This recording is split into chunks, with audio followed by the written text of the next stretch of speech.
Hey everybody, it's Card Fighter Hunter here, and today I am doing a my first set review, and this is of BT10 Triumphant Return of the King of Knights, which which whenever I hear the name, it constantly reminds me of the Lord of the Rings, because you know, Return of the King. So yeah, so I'm just gonna go through most, if not all, the holos, and then some of the rares and stuff, and what I think about them. So I guess let's just start at the top. I'm kind of winging this, like the majority of my videos. So Ashley, pretty hot. No, well, I mean, yes, but not the point. It's the break ride for Royal Paladin, and when you break ride, which is when you ride a card on top of it, while you are at 4 damage, your Vanguard gains 10,000 power and +1 critical until the end of turn. Now this card, I must say, is probably, as of right now, the weakest of the break rides. Because all the other ones, I mean, the ones that come in the trial deck are better than this, honestly, which is really sad. Like this guy, let's see, Solitary Liberator Gancelot. Give 5,000 power to 3 rear guards. So basically, if you have a perfect guard, okay, fine. You still have to guard 15k extra. While this is just, oh, you have a perfect guard? Oh, my break ride was completely pointless. I see. And its other effect is when it attacks a Vanguard, it gets plus 2,000. So that's pretty standard. This is by far the weakest of the break rides. But I still think it's a pretty good card. I think that any card that gives you plus 10,000 +1 critical until the end of turn, you know, even if it is limit break for no counterblast or soul blast or any sort of cost other than writing something on top of it, I think that's pretty broken, actually. I mean, when you compare it to other break rides, it's not as broken, but I think it's a really good card. Leading Jewel Knight Salome. This is a new Royal Paladin limit break. That's they finally have a good limit break. Their only other one was Pendragon, which was a piece of crap. It's limit break. Oh, when you call it out, firstly, counterblast 2 Jewel Knights, which I believe is called a special counterblast, and search your deck for 1 Jewel Knight. Doesn't matter what grade. So this is kind of ridiculous because when this card was getting revealed, people thought it might have been just Royal Paladin in general. I'm like, okay, counterblast 2, get a Palamedes, totally not OP. I mean, even then, it's still really good, even though, you know, you have to call a Jewel Knight, but, you know, I think that's a really good effect.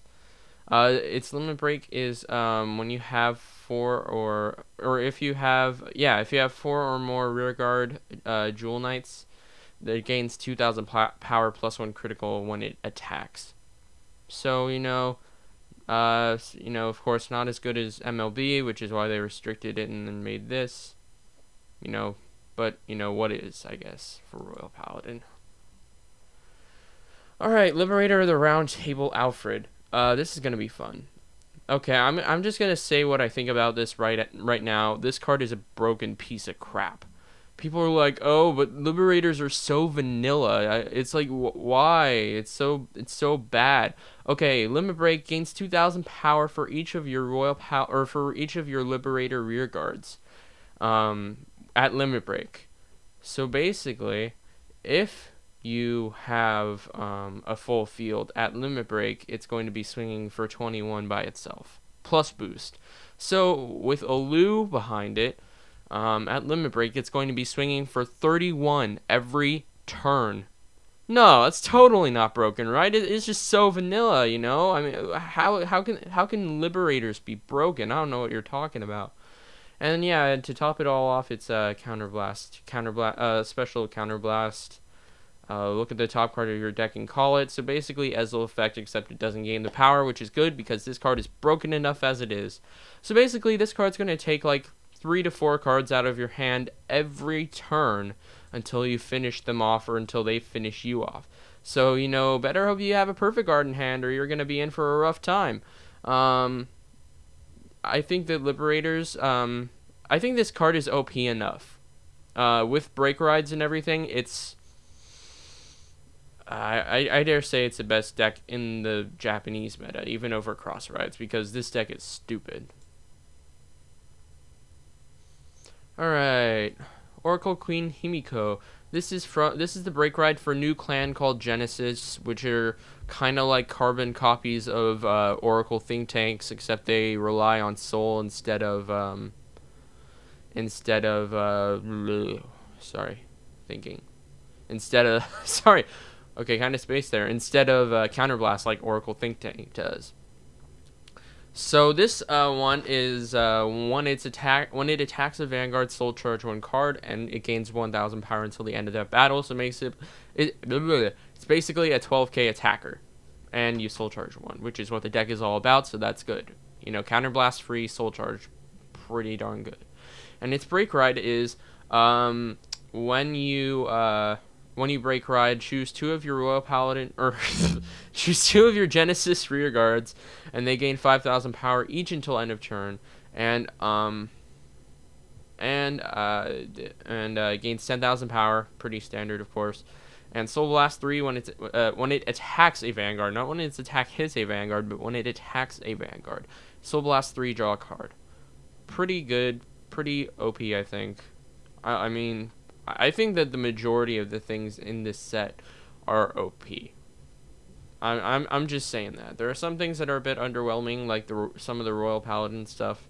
But this card is very good, and I actually looked online and looked at the prices of a lot of the cards in this set, and all of the triple rares are minimum $15 American. So at max, I think it was like 35 for some of the ride breaks, and like Alfred was like 40 or 35. It was between 25 and 35, I think, for Alfred, but it's getting ridiculous. All right, Eternal Goddess Iwanagihime. Ooh, that's a name. But a lot of people on Pojo have been likening this to Bayonetta, and I've never played the game, but I looked it up to see, you know, the resemblance, and it is there. Here, I'll show. Bayonetta.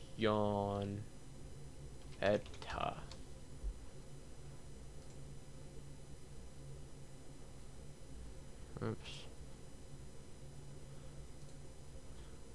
So yeah, I think that's pretty accurate. So its limit break is Soul Blast 6 to become Vermilion. Yeah.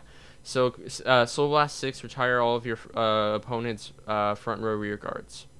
And its other effect is Soul Blast 3 and give it 5,000 power until the end of turn.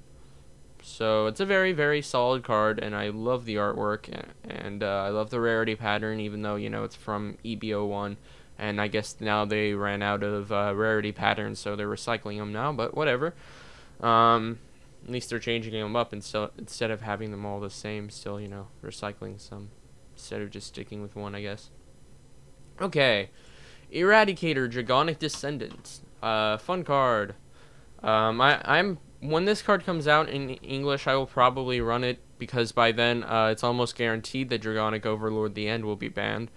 But if it isn't, then I'll stick with that, because okay, I'll get to that later. Its effect, it has a superior ride, by the way, which we'll get to later. Its limit break is Counterblast 1, discard 3 Eradicator cards at the close step of the battle that this unit's attack did not hit. You may pay the cost to stand in and give it +1 critical, and you can only use it once per turn. And its other effect is Counterblast 2 Eradicators, and to give it 5,000 power until the end of the turn. So this card is a very, very solid card. It's one of few Vanguard standards in the game that does not lose Twin Drive, including Dragonic Overlord the End, and a new card that is in BT11 called Dauntless Drive Dragon or something. It's the Kagero break ride that basically when you break ride it, it becomes Descendant for 1 turn. It's a good card, but and it has some ridiculous shenanigans with the end if you if they don't ban it by then. But yeah, anyway, my thoughts about this, if you watch my Dragonic Overlord the End video, I talked about this card quite a bit. I don't think it's as good as the End. I think it's incredibly overrated. Even with a break ride, you know, if you break, I feel like it's only useful with a break ride because honestly, it's a break even. You discard 3 cards to, okay, so if you have 2 cards in hand, Twin Drive, discard 3 cards. Now you have 1 card in hand.